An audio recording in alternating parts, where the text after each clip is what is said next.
Right. In what way does your media product use, develop, or challenge forms of conventions of real media products? Well, I like to feel that my media project has challenged the typical action comedy genre, because they either follow one of two paths. Johnny English is a good one of these. They either follow the action far too much, or they follow the comedy too much. There's never really been a good balance. Johnny English follows the comedy much more than the action. Then there's other ones which follow the action more than comedy, which is very rare that you find that. Mine, I wanted to try and get across that it is, although it's quite funny, it's going to be quite, toilet humour is really a bad word for it, but it's close as I can get to it. It's typical humour of the age that I've chosen, from 15 to 25. But I wanted to get into the nitty-gritty of it. I wanted to show a dark side of it. That's why I had the opening scene was the antagonist on the balcony giving his dark, evil, as the case may be, speech. And at the end, it showed the two characters together, show that it's the same actor, but two completely different characters, as you find out through the trailer. Which I haven't seen done quite well, or I don't think I've seen it in a recent film or past film, where there's been two of the same character, but one of the characters can change.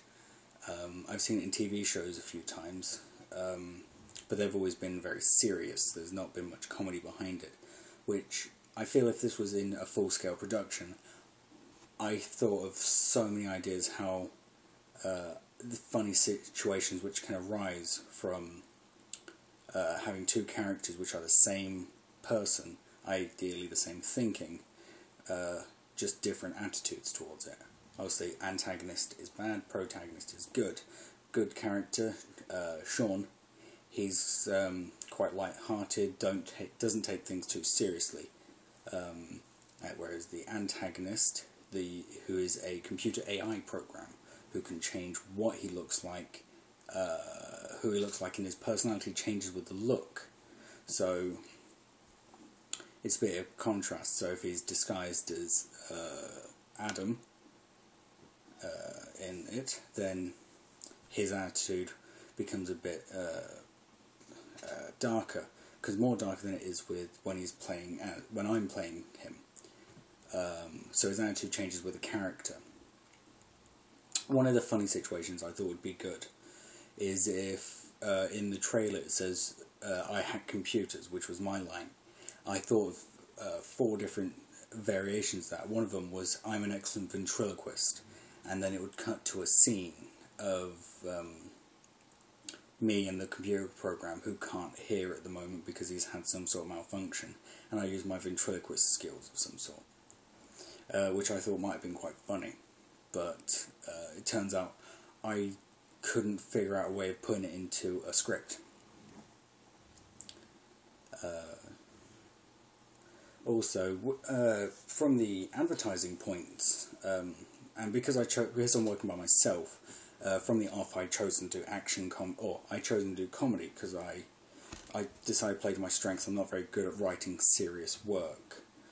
Comedy is probably more my forte when it comes to that. So I thought I'd go for comedy, but then I revised that thought and thought I'll go for action comedy, split it down, make it a bit more interesting for writing, challenge myself a bit.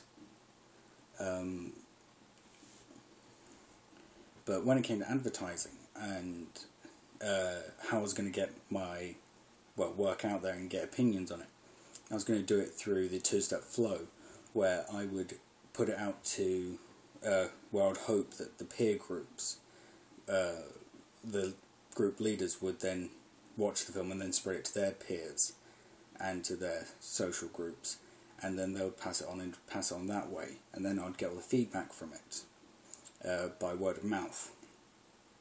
That was my initial plan, to do that. But I feel that my work has challenged the typical action comedy, or just comedy, genre. In the trailer I decided to use a voiceover, I did the voiceover because I auditioned a few people and they couldn't quite get the cliche over the top voiceover I was going for. I was going for the typical American deep voice, trying to act heroic voiceover, whereas like this summer, just trying to make it seem more cliched, and from the off people would get that sense that it's not all what it seems. Backing track. The background music I chose was interesting because I couldn't quite figure out what I wanted to use. I tried making a few tracks myself, but unfortunately I'm not that musical as it seems. I'm not very tuneful. So I looked around, I tried various different pieces of music with it, and I came across one which is owned by id Software. They use it in various media that they use, and this one is an action-y one, and I thought I'd keep with the action music for it instead of more of a comical music. I felt that it fitted in with it a lot more. So that's how I feel that my work has challenged or developed over the typical genre.